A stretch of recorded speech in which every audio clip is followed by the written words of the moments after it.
देख लो, क्या लिगेंड का कोई प्रभाव पड़ा? नहीं। जितने इलेक्ट्रॉन यहां पर हैं उतने इलेक्ट्रॉनों का कॉन्फ़िगरेशन यहां पर है। यस, तभी हम लोग कहते हैं कि ऑक्टाहेड्रल में लिगेंड का प्रभाव पड़ता है D4 से D7, ना ऊपर के 3 ना नीचे के 3। क्लियर बेटा?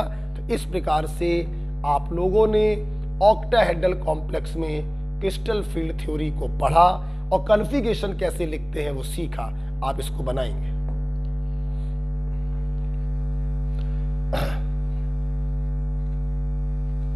आप इसको बनाएंगे बेटा।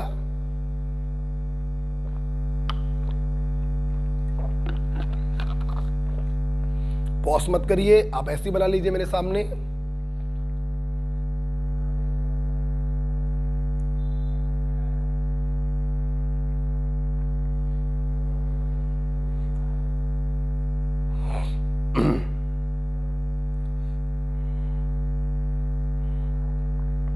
मेरे साथ बना लीजिए, पॉज करने की जरूरत नहीं है आपको।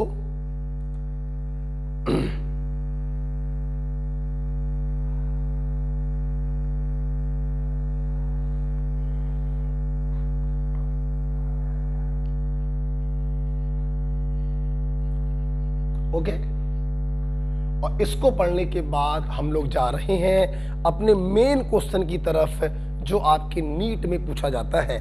मैंने कहा था आपके नीट में क्रिस्टल फील्ड स्टेबलाइजेशन एनर्जी पे सवाल आता है। जब आप ये कॉन्फ़िगरेशन बनाना सीखते हैं तभी उसको निकाल पाएंगे। लिगेंड अगर स्ट्रांग है तो पहले T2G भरा जाएगा फिर इजी, और लिगेंड अगर वीक है तो दोनों एक साथ भरे जाएंगे। राइट, आइए इसके ऊपर एक सवाल करते हैं। लिख लिया होगा मेरे ख्याल से, आपको ये भी लिखना हो तो ये भी लिख लेना कि इनके ऊपर लिगेंड का प्रभाव क्यों नहीं पड़ रहा है। स्ट्रांग हो या वीक हो, कॉन्फ़िगरेशन दोनों में सेम आ रहे हैं। अब देखिए एक क्वेश्चन आया,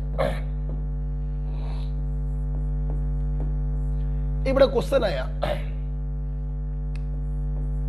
calculate CFSE crystal field stabilization energy, ना कि crystal field splitting energy. Calculate CFSE in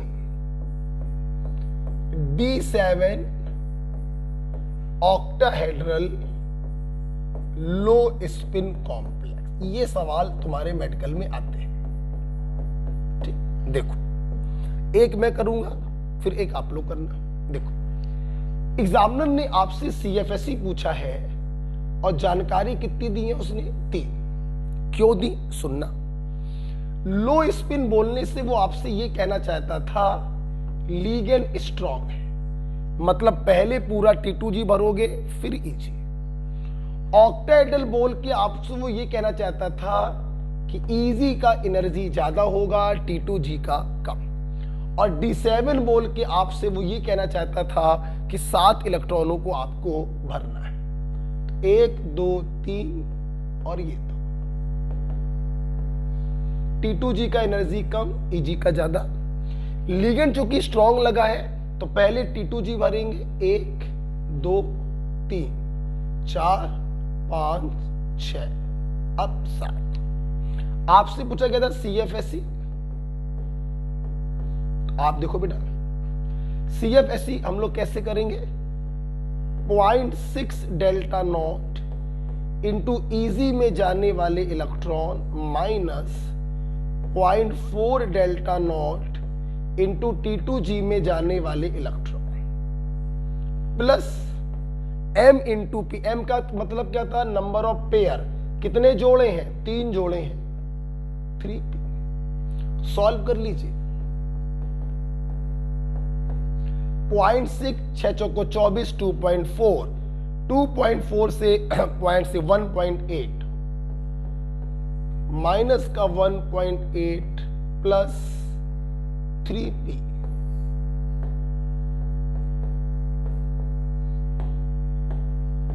this is your answer.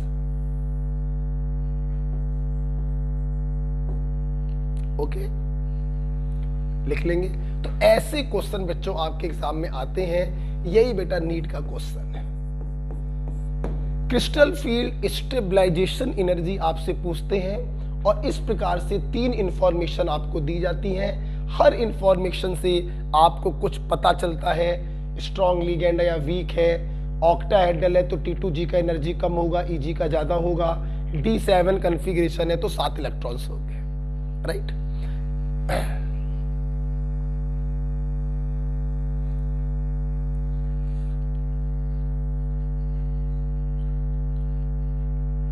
Okay,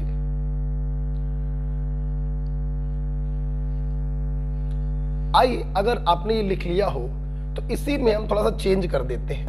देखना, इसी में थोड़ा चेंज कर देते हैं। चेंज करने के बाद पहले आप लोग करेंगे वीडियो पॉज करके और फिर मैच करेंगे, राइट। चेंज मैंने ये किया,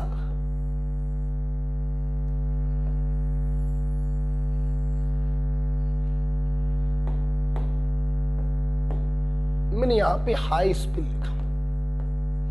अब सबसे पहले वीडियो को पॉज करके आप करिए इस सवाल को, ठीक। अब जरा हमसे मैच करिए। हाई स्पिन का मतलब है वीकली, ऑक्टेहेड्रल का मतलब अभी भी वही है, D7 का मतलब अभी भी वही है, T2G low energy level, EG high energy level. वो ज्यादा ही हाई हो गया, थोड़ा नीचे कर देते हैं। अब लिगेंड आपका वीक है तो पांचों एक साथ भरे जाएंगे, 1 2 3 4 5 6 7, ठीक। CFSE 0.6 delta not into EG वाले electron minus 0.4 delta not into T2G वाले इलेक्ट्रॉन प्लस जोड़े कितने हैं 2, 6 दूनी 12, 5 को 20, तो माइनस का 0.8 delta naught plus 2p। This is crystal field stabilization energy.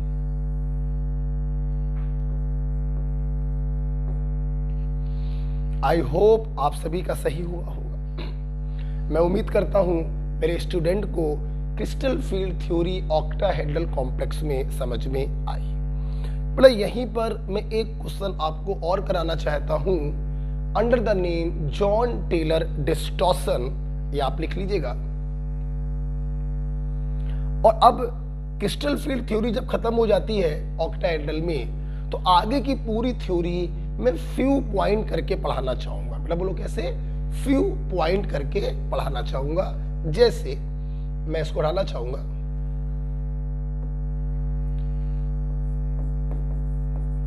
Few point. Few point में पहला पॉइंट याद करोगे तो फायदे में रहोगे। क्या लिखेंगे, D0 D5 week ligand and D10 have 0 CFSE in both octahedral and tetrahedral complex।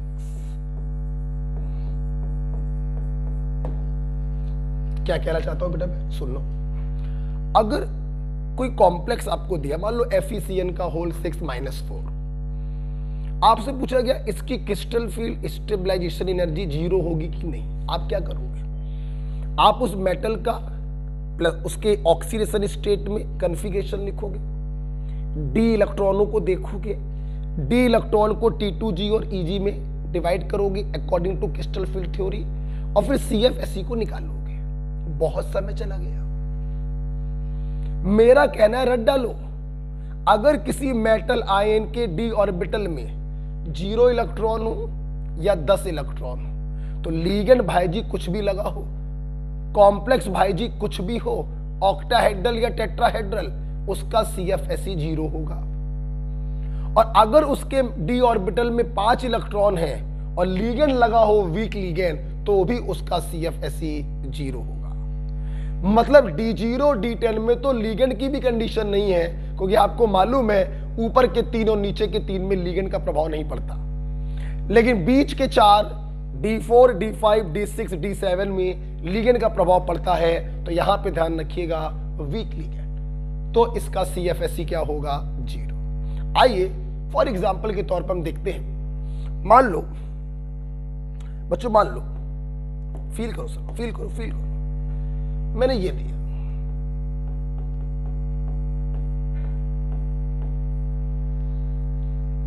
मैंने पूछा इसका क्रिस्टल फील्ड स्टेबलाइजेशन एनर्जी क्या होगा। तुम क्या करोगे? तुमने ऑक्सीडेशन नंबर निकाला, लिगेंड और कोऑर्डिनेशन नंबर क्या है? 6। तुमने Mn+2 का कन्फिगरेशन बनाया, मैग्नीज होता है 25, 4s2 3d5, 2 इलेक्ट्रॉन को निकालना है, हमने ये 2 इलेक्ट्रॉन निकाल दी। अब देखना, मतलब इसके डी में 5 इलेक्ट्रॉन है, लिगेंड है वीक, मैं डंके की चोट पर कहूंगा बच्चों इसका CFSE 0 होगा। इतना करके तुम्हारा आंसर आ गया, CFSE 0 होगा, कोई डी में 5 इलेक्ट्रॉन है और वीक लिगेंड लगा। अगर आपने ये पॉइंट याद ना किया होता तो आप क्या करते? आप इन 5 इलेक्ट्रॉनों को भरते, वीक लिगेंड है, पांचों एक साथ भरे जाएंगे। फिर आप लोग क्या करते? CFSE का फार्मूला लगाते, 0.6 डेल्टा नॉट इंटू EG के electron minus 0.4 delta not into T2G के इलेक्ट्रॉन। 6 दूनी 12, 4 तिहाई 12, क्रिस्टल फील्ड स्टेबलाइजेशन एनर्जी कितनी आई? 0। तो अगर आपको ये पॉइंट याद है तो ये सब करने की आपको जरूरत नहीं, यहीं से देखकर आपका आंसर आ जाएगा। राइट बेटा? तो इस पॉइंट को ध्यान रखिएगा, समझाने के लिए मैंने ये एग्जांपल लिया है। नेक्स्ट फ्यू पॉइंट में बच्चों एक दूसरा पॉइंट मैं आपको पढ़ाना चाहूंगा, that is Jahn Teller distortion.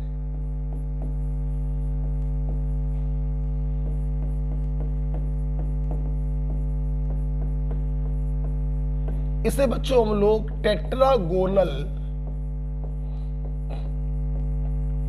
Elongation भी कहते हैं। इसे बच्चों हम लोग टेट्रागोनल इलॉन्गेशन भी कहते हैं। कुछ नहीं बेटा, कुछ नहीं देखना है आपको, इसमें सिर्फ देखना है CFT लगाने के बाद अनसिमेट्रिकल EG, बस। अनसिमेट्रिकल EG का मतलब EG में जो 2 ऑर्बिटल होते हैं, एक में इलेक्ट्रॉन हो दूसरे में ना हो, या एक में 2 इलेक्ट्रॉन हो और एक में 1 इलेक्ट्रॉन हो, this is unsymmetrical EG। Okay, Jahn Teller distortion is the concept of unsymmetrical EG orbital. लिखो चाहे ना लिखो, जो भी कन्फिगरेशन आप अगर बनाएं, अगर उसमें अनसिमेट्रिकल EG है तो हम कहेंगे वो जॉन टेलर डिस्टॉर्शन शो करेगा। अगर EG सिमेट्रिकल हो जाए तो जॉन टेलर डिस्टॉर्शन शो नहीं करेगा। राइट? बस इतना ही होता है आपका जॉन टेलर डिस्टॉर्शन, कुछ और एक्स्ट्रा पढ़ने की आवश्यकता ही नहीं है। सवाल ही एक ही आता है, कन्फिगरेशन दिया जाएगा, बताइए डिस्टॉर्शन शो करेगा या नहीं करेगा। ओके बेटा, तो आइए सिर्फ आपको चेक करना है अनसिमेट्रिकल EG। जैसे मैंने आपको दिया,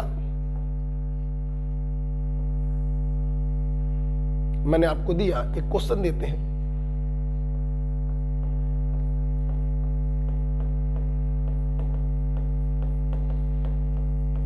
distortion is shown by, option है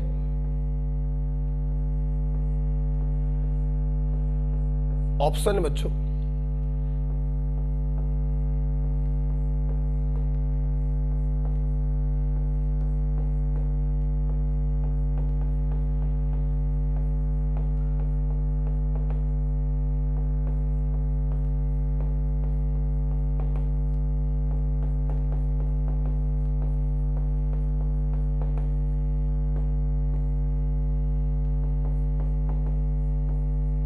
अच्छा बेटा जस्ट ए मिनट, आप तो देख रहे होंगे जब मैंने जॉन टेलर डिस्टॉर्शन पूछा तो मैंने डी इलेक्ट्रॉन बताए, लिगेंड का नेचर बताया, मैंने ऑक्टाहेड्रल या टेट्राहेड्रल नहीं बोला, क्योंकि जॉन टेलर